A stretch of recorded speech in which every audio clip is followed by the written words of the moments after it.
চাপ দিলে তো আমার ছেলেকে দেখে শেষ করে দিবে, ধরেন যে, বুঝছেন না? আমার চাচার ইনকাম করার কোনো লোক নাই। আল্লাহ কিভাবে চালাবে, কিভাবে চলবে সেটা আল্লাহ ভালো জানে। রাজশাহী মহানগরীর লক্ষ্মীপুর কাঁচাবাজারে ৭ তলা ভবনের নির্মাণ কাজ চলাকালে মাচা ভেঙে পড়ে ২ শ্রমিকের মৃত্যু হয়েছে। নিরাপত্তা ব্যবস্থা না থাকায় এই দুর্ঘটনা ঘটেছে বলে জানা যায়। তবে ঘটনার ২১ দিন পেরিয়ে গেলেও দায়ীদের বিরুদ্ধে কোনো মামলা হয়নি।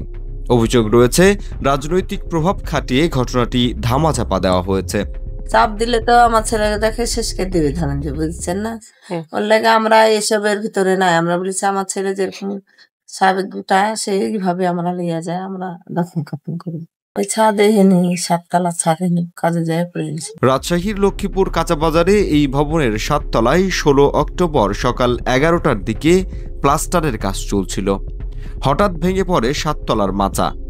নিচে পড়ে যান ২ শ্রমিক আনারুল ইসলাম ও সুমন ইসলাম। ঘটনাস্থলেই মারা যান সুমন, আর হাসপাতালে নেওয়ার পর মারা যান আনারুল। দুজনই রাজশাহীর পবা উপজেলার বাসিন্দা। আনারুল বাতাস মোল্লা গ্রামের আব্দুল রাজ্জাক খোকার ছেলে, আর সুমন বেজুয়া এলাকার সিরাজুল ইসলামের ছেলে।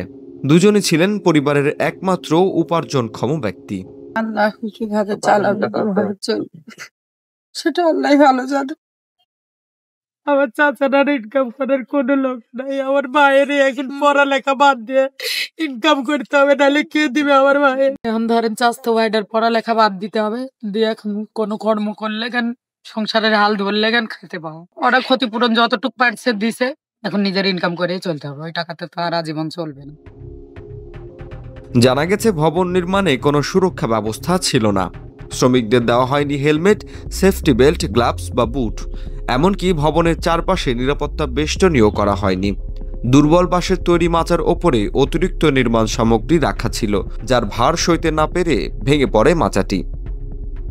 ঘটনার পর ভবনের মালিক মিজানুর রহমানকে বাঁচাতে তৎপর হন তার বেয়াই বিএনপি নেতা পারভেজ আলম আলমগীর।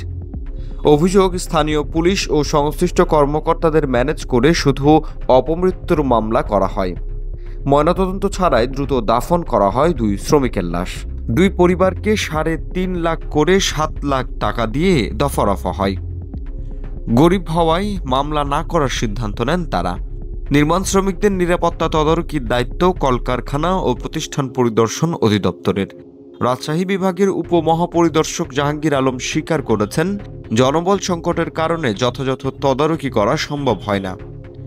রাজশাহী মহানগর পুলিশের মুখপাত্র জানান, ময়নাতদন্ত ছাড়া লাশ দেওয়ার ক্ষেত্রে অনেক সময় পরিবারের পক্ষ থেকেই চাপ আসে।